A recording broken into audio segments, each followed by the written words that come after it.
Good morning, dear students. In our previous lecture, we have started the measurement of surface tension using different methods. And first method was capillary rise method, which we have gone through in our previous lecture. Now the second method is stalagmometer method. This method is very commonly used in laboratories to find out the surface tension of a given liquid. Now this method is carried out in two different ways.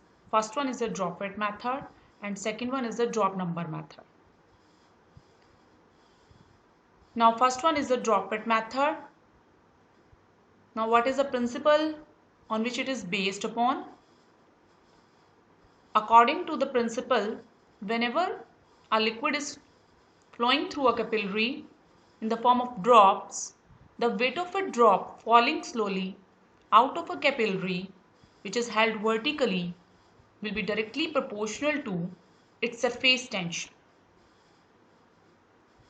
Now the drop falling down is vertically held by the force of surface tension which is acting along the circumference, whereas the weight of the drop is acting downward. So these two forces are acting in opposite direction. The weight of drop is trying to make it fall down, whereas surface tension is holding it against the weight. So the drop will fall down when its weight will just exceed the surface tension. So when the drop is just breaking away, the force pulling it upward will be 2 pi r into gamma, where r is the radius of capillary. So 2 pi r will be the circumference along which the surface tension is working. So the total force which is acting upward will be 2 pi r gamma. Now the weight acting downward will be equal to m into g, where m is the mass of the drop and g is the acceleration due to gravity. So at equilibrium what will happen? The upward force will be equal to the downward force. So we will have 2 pi r gamma is equal to mg. Now if there are two liquids which are falling out from the same capillary and they are falling at the same rate, then we can write W1 by W2 will be equal to M1G by M2G, and this will be equal to 2 pi r gamma 1 divided by 2 pi r gamma 2. Here r is the same, the reason being they are falling out from the same capillary. So we can write in that case the ratio of the weight of the two drops will be proportional to the surface tension of the two liquids. Because r is common here, this is cancelled here, g is common here, that is acceleration due to gravity, that is also cancelled here. So we are getting here the ratio of the weights of the drops of the two liquid will be equal to the ratio of the surface tension of the two liquids.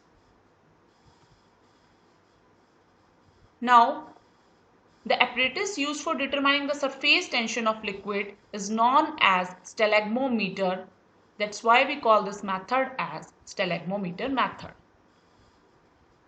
Now how it looks like? It resembles a pipette with a bulb in the middle and a mark A on the tube above the bulb. As we can see in the figure, it is just like a pipette with a bulb in the middle and a mark A on the tube above the bulb.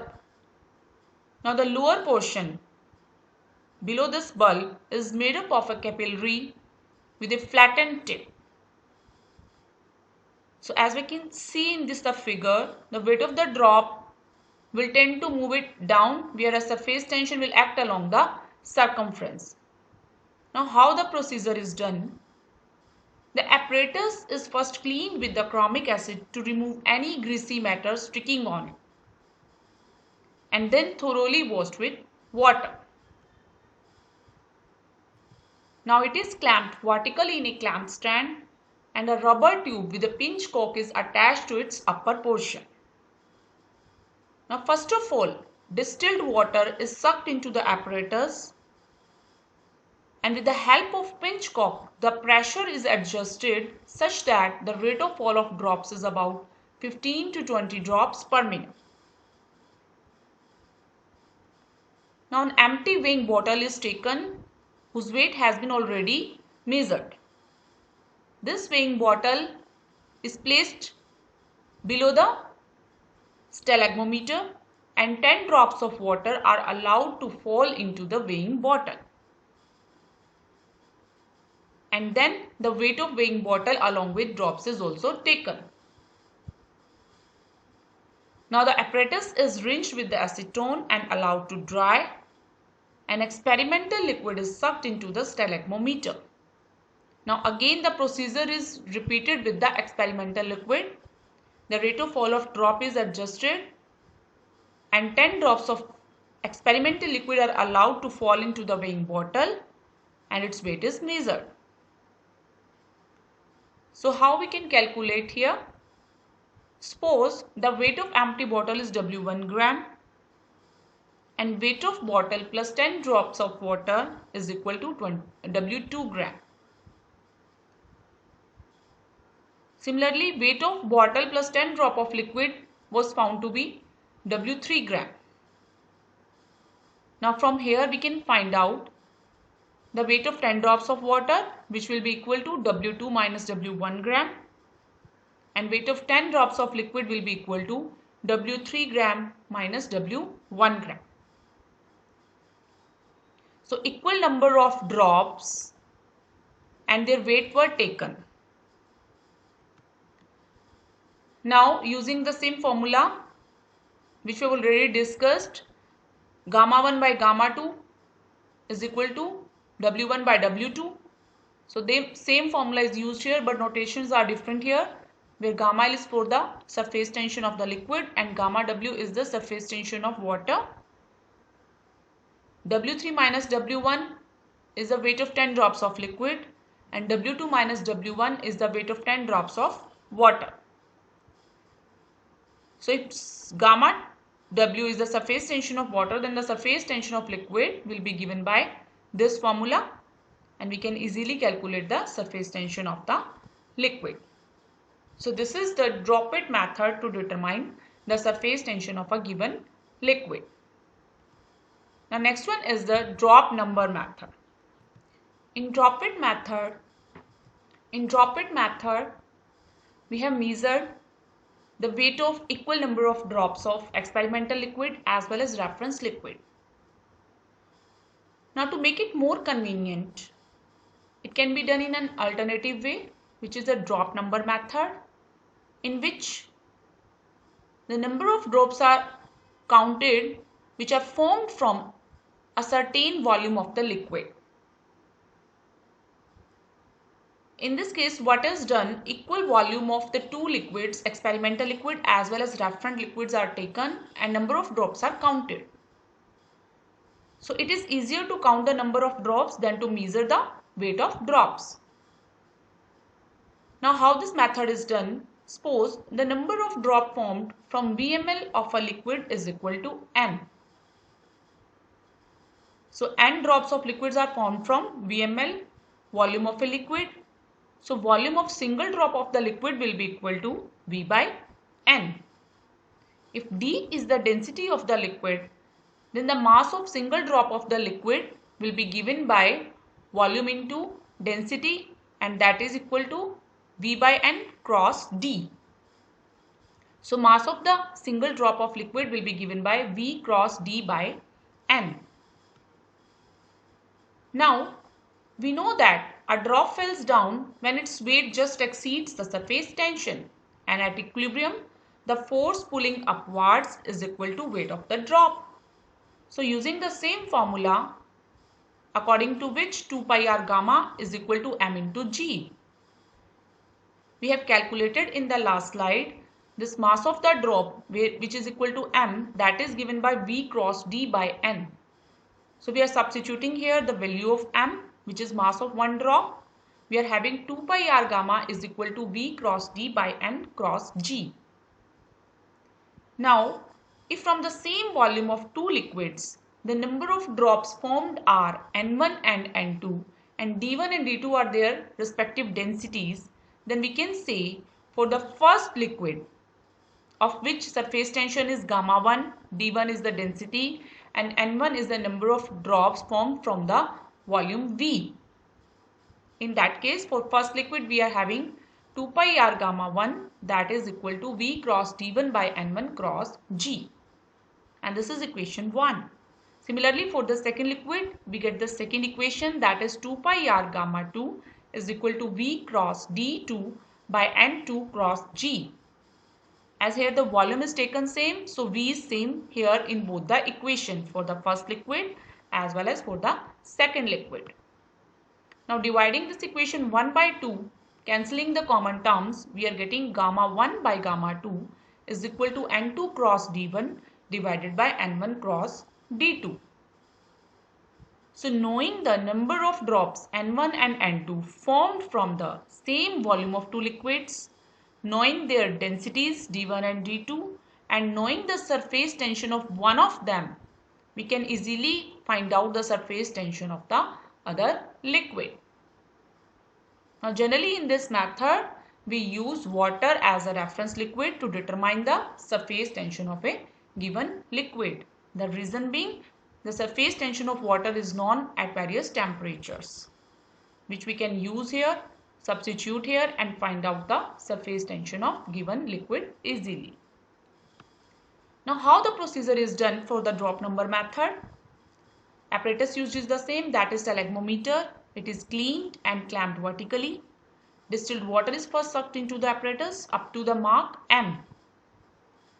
Now the number of drops falling out of capillary is noted. Apparatus is rinsed with the acetone and dried. An experimental liquid is now sucked up to the mark M and number of drops formed is counted. So in this case, what is done? First of all, reference liquid is sucked up to the mark M and number of drops are counted. Then that apparatus is cleaned and washed, and then experimental liquid is sucked up to the mark M and again the number of drops are counted.